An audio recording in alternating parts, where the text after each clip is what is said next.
Culturons-nous, c'est maintenant avec Lina. Bonjour à tous, on se retrouve pour parler culture. Aujourd'hui, c'est un gros retour en arrière. Je vous parle de nos souvenirs d'enfance. Beaucoup de choses peuvent me faire replonger en enfance. Les odeurs, les sensations, des paysages, mais aussi la culture. Je vous ai demandé quelles séries, films, musique ou même dessins animés vous faisaient replonger en enfance. J'ai dû faire un énorme tri pour vous proposer des trucs originaux qui mêlent différentes générations pour vous faire replonger dans vos souvenirs, mais aussi découvrir de nouvelles choses. On débute cette émission très nostalgique avec Le Roi et l'Oiseau, réalisé par Paul Grimaud sur les textes de Jacques Prévert. À la fin de la Seconde Guerre mondiale, les ambitions pour le cinéma sont très hautes. Le studio Grimaud entreprend la création du premier long métrage d'animation en Europe. Il débute la création du Roi et l'Oiseau en 1954. 64. Une première version sort précipitamment à cause de manque d'argent du studio. En mai 1953, sort alors La Bergère et le Ramoneur, une version désapprouvée par les créateurs Grimaud et Prévert. Elle reste impressionnante pour l'époque et remporte alors le prix de Venise, et même l'admiration de nombreuses personnes du monde de l'animation, dont le futur fondateur des studios Ghibli. Je vous raconte l'histoire en vous expliquant quelques doubles sens dont il est chargé. Alors, le roi 5 et 3 font 8 et 8 font 16 règne en tyran sur le royaume de Tachycardie. Il élimine arbitrairement tous ceux qui le contrarient grâce à un système de trappes dissimulées dans le plancher du palais. Toute la ville est remplie d'autoportraits à sa gloire. Autoportraits, en vrai, pas vraiment. Un détail est systématiquement changé. Il n'est jamais représenté avec son strabisme. Ce que l'on peut comprendre d'après ce complexe, c'est qu'il ne voit pas tout le mal qu'il crée autour de lui. Après avoir traité les affaires courantes, le roi se rend dans ses appartements privés dans la plus haute tourelle du palais. Il y admire chaque soir un tableau représentant une belle bergère et regarde avec mépris le petit ramoneur en face. Le roi ne supporte pas de se voir tel qu'il est. Il va alors briser son reflet dans le miroir à coups de chandelier. La nuit venue, les personnages des tableaux et des sculptures prennent vie comme à leur habitude. La bergère et le ramoneur projettent de s'enfuir de cette prison. Le portrait du roi corrigé s'oppose et propose à la bergère de faire de lui son épouse. Face à cela, débute la fuite des amants. Le trouble qui s'ensuit réveille le roi. Le tyran se retrouve alors face à face avec son double peint, sorti à son tour du cadre. Le double finit par se débarrasser de son modèle grâce à une trappe secrète. On comprend ici qu'il se détruit par son idéal et son égocentrisme. Après cela, le double appelle tout le palais à retrouver les deux amants. De leur côté, les deux jeunes découvrent le monde. Ils vont être aidés par un oiseau habitant les toits du palais avec ses enfants. Lui conteste allègrement le pouvoir en se moquant du roi. Il représente la liberté des poètes, qui vont se libérer des codes de la Seconde Guerre mondiale, tandis que le ramoneur est un personnage qui appelle à la révolution et au chaos. Il est mené par la philosophie de détruire pour tout reconstruire. Ce film est un affront au capitalisme et à l'industrialisation, et prône la liberté de penser et d'agir. C'est un film très ambitieux. Il est bourré de sens, mais c'est peut-être ça qui lui a fait défaut lorsqu'il est sorti. On lui reproche que la musique est trop légère, qu'il y a beaucoup de blanc, qu'il est trop long. Ce film, il n'est jamais sorti en salle. Mais moi, je trouve que tout ce qu'on lui reproche, ça fait son charme. Ce que j'aime beaucoup, c'est l'animation, inspirée du mouvement surréalisme. Tout l'esthétique du film me fait penser à l'artiste Giorgio de Chirico. Le Roi et l'Oiseau s'éloigne des codes de Walt Disney, proposant un film de réflexion, d'allégorie, pas seulement réservé à des enfants. J'ai encore une tonne de choses à vous raconter, mais ça me prendrait toute l'émission, donc on va passer à autre chose. Quand on parle de nos souvenirs d'enfance, forcément, les films de Miyazaki en font partie. On connaît déjà tous ces films, mais moins son créateur.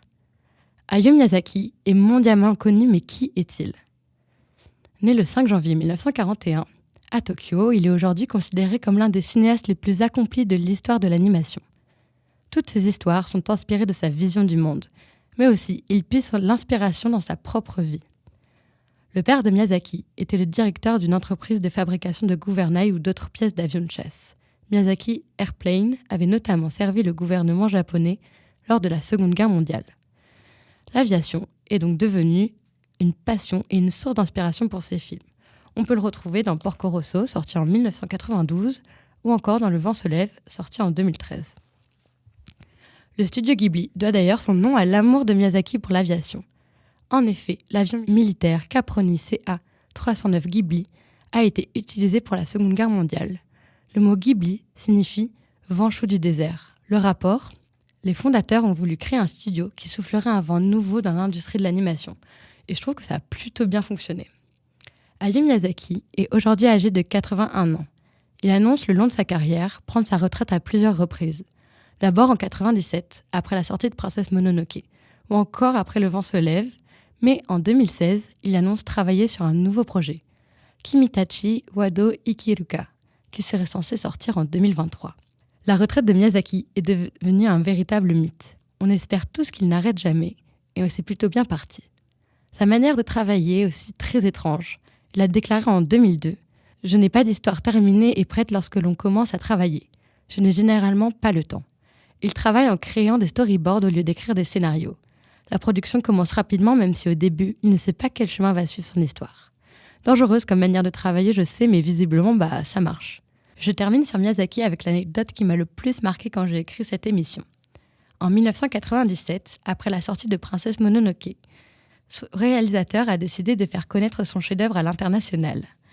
Il signe alors les droits à la société de production Miramax, société américaine avec à sa tête les frères Weinstein. Il y avait une grande règle. Miyazaki ne souhaitait surtout pas que la société réédite son film. Celle-ci voulait passer de 133 minutes originales à seulement 90 minutes. Pour mieux se faire passer le message, le réalisateur et son producteur ont envoyé à Hervé Weinstein un katana avec pour seul message « No cut ». Pas de coupure. Message entendu et compris, la société américaine a sorti Princesse Mononoke en entier et sans coupure. Pour la petite pause musicale, j'ai essayé de faire un blind test. On va voir si ça marche. Faites-le chez vous. Je vais décrire la musique et vous allez essayer de deviner d'où elle vient. C'est facile en vrai. C'est le générique d'un dessin animé sorti dans les années 80. Il est adapté d'un roman, La Route de l'Or. L'intrigue se déroule au XVIe siècle, pourtant elle intègre de la science-fiction et des éléments fantastiques. À la fin de chaque épisode, un court documentaire est proposé aux téléspectateurs pour en apprendre plus sur le thème que l'épisode vient de traiter. Une nouvelle version est sortie en 2012. Est-ce que vous trouvez ? Toujours pas ? Ok, un indice maintenant. Qui n'a jamais souhaité voir le soleil souverain guider ses pas au cœur du pays Inca, vers la richesse et l'histoire des mystérieuses cités d'or.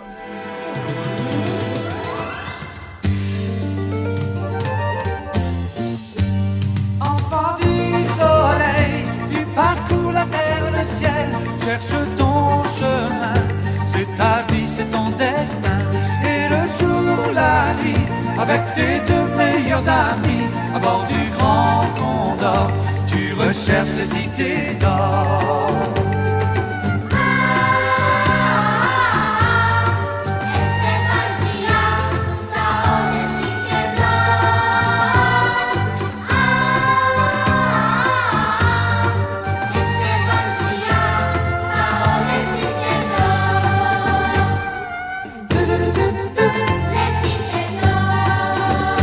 Enfant du soleil, ton destin est sans pareil. L'aventure t'appelle, n'attends pas et cours vers elle.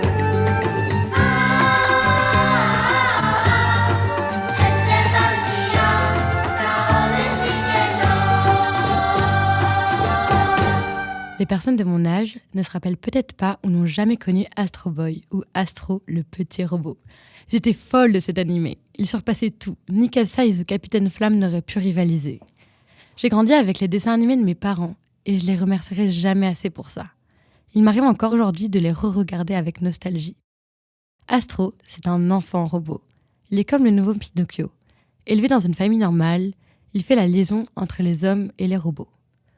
Diffusée pour la première fois au Japon entre 1963 et 1966, la série se déroule dans un monde futuriste.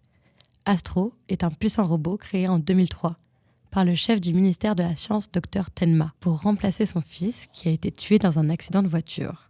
Le docteur crée alors Astro, à l'image de Tobio, son fils. Il lui offre tout l'amour qu'il aurait pu donner à son véritable enfant, mais il réalise que Astro ne peut pas remplacer le vide qu'a laissé Tobio. Mais ce n'est pas tout. Il découvre que Astro est doté de pouvoirs hors du commun et une capacité incroyable pour se battre. Dans la version originale, Astro se fait lâchement abandonner dans un cirque, mais le professeur Ochimitsu l'accueille et le fait devenir un super-héros. Astro se bat contre le mal, des robots qui haïssent les humains, mais aussi des extraterrestres et plein d'autres événements. Cet animé, il parle de sujets super importants. l'industrialisation du monde, mais aussi des enjeux climatiques. Et le fait que ces questions soient toujours au cœur des débats, ça rend l'animé très intéressant sur la projection qu'avaient les années 70 sur notre manière de vivre. Petite, j'étais tellement fan d'Astro que je me prenais pour lui. J'ai d'ailleurs une petite anecdote à propos de ça. J'avais 8 ans et on se baladait sur une petite route de campagne avec ma mère et ma sœur. Et on entend une voiture arriver plutôt vite. Ma mère nous crie de nous mettre sur le côté. Mais là, je me dis, Lina, c'est ton moment. Tu testes ta force. Parce que oui, j'étais persuadée d'avoir la même force que Astro. Je me mets au milieu de la route et je tends les bras, paume bien ouverte, et j'attends la voiture. Ma mère me hurle de bouger de la route, mais là, je bouge pas. Je suis persuadée de pouvoir arrêter la voiture. Elle arrive à toute allure en face de moi et effrayée, je me décale.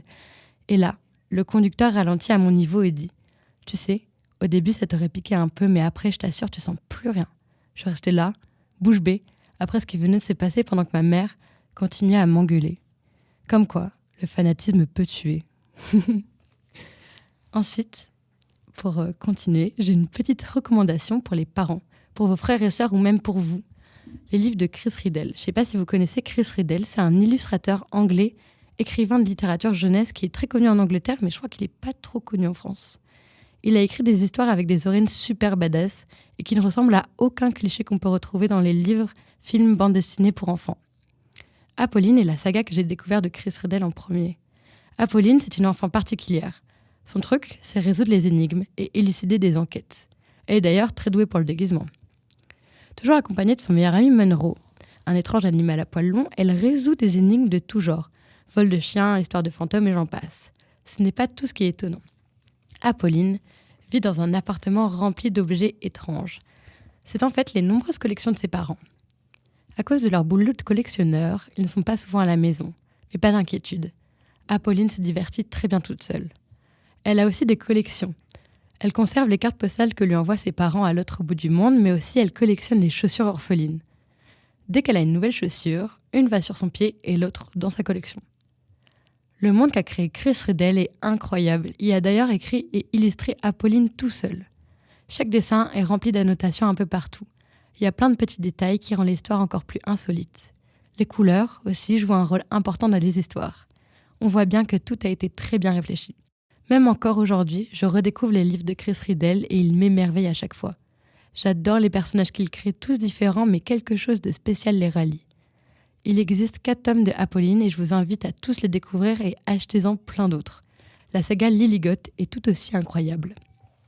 Ce genre d'héroïne change la vision qu'ont les petites filles sur elles-mêmes. Il y a plein de livres petites qui m'ont fait rêver d'être pirate, aventurière ou même détective, et Apolline en fait partie, alors surtout n'hésitez pas à acheter ça à vos enfants. Ça change la vie, je vous jure. Ça va être le moment de se quitter. Mais pour bien finir, je vous laisse avec du Arthur H. Arthur H, c'est un mood très particulier. Il mêle le jazz, blues, chansons françaises et groove. Sa voix significative nous emporte dans un rêve éveillé. Le souvenir d'enfance que j'ai de Arthur H, c'est moi, à l'arrière de la voiture, en train de somnoler sur ses belles paroles. C'était Lina et je vous laisse avec la boxeuse amoureuse.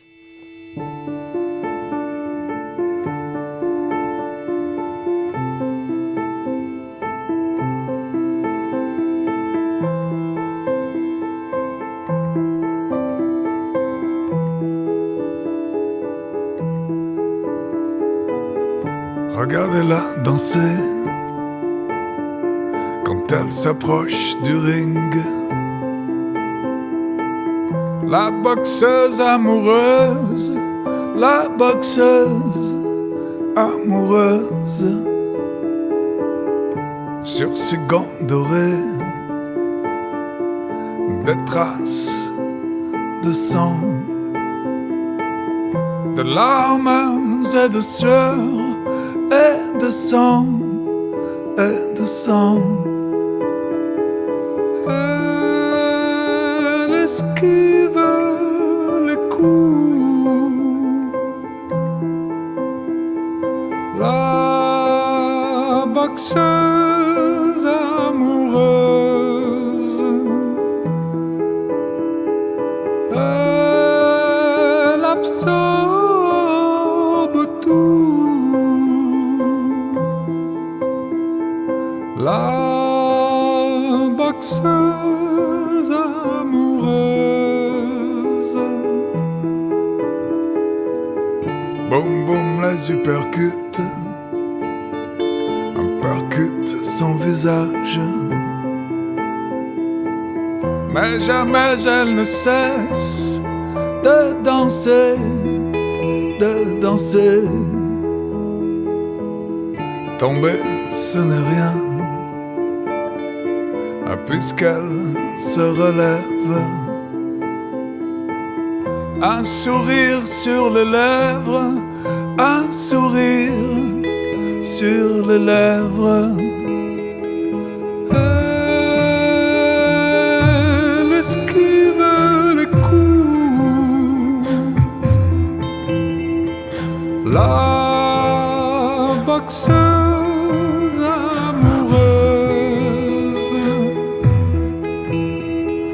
Elle absorbe tout, la boxeuse amoureuse.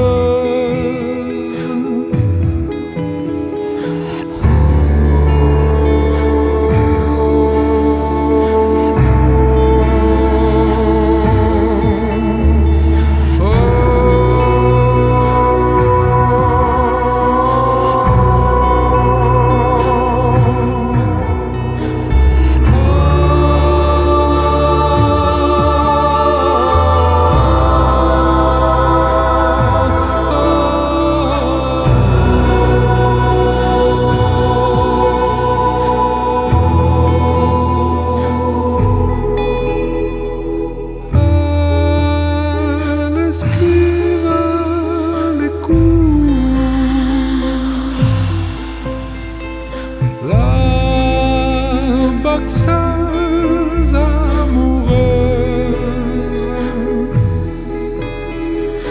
elle absorbe tout, la boxeuse